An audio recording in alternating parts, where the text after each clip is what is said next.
Nous avons effectivement déposé auprès du président Mbosso et son bureau le rapport annuel qui va du 1er avril 2021 au 31 mars 2022. Et en fait, si nous présentons un rapport sur une durée plus longue que notre propre séjour à la CENI, c'est lié au fait qu'il y a la continuité du service. L'équipe qui est partie a travaillé durant la plus grande partie de cette période de notre rapport. Et nous, on est venu à la fin du mois d'octobre jusqu'au 31 mars. C'est ainsi que vous avez un rapport. Ça se fait selon le principe de la continuité du service. Ce que vous pouvez retenir, c'est que nous faisons une description des activités menées et une analyse des résultats obtenus. Évidemment, en expliquant le contexte dans lequel nous avons travaillé et le contexte général du pays sur le plan politique, sur le plan électoral, nous touchons aussi à ça. Et bien sûr, nous fondons aussi la chose sur notre stratégie, une stratégie que nous avons mise en place aussitôt que nous avons commencé, qui décrit notre vision, nos valeurs, les axes stratégiques, etc.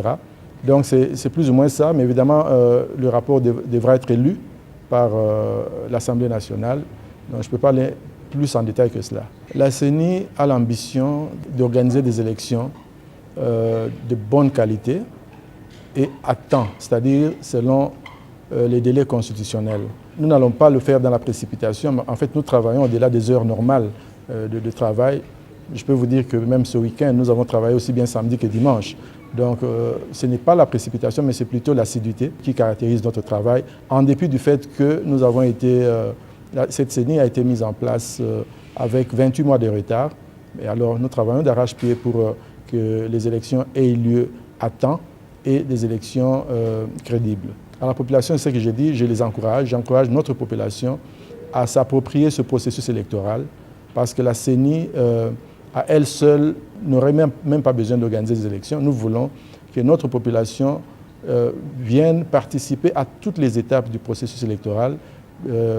Bientôt, là, nous allons commencer l'inscription des électeurs. Il faudra que l'électorat vienne s'inscrire et évidemment, on aura d'autres étapes, campagne électorale, les scrutins eux-mêmes.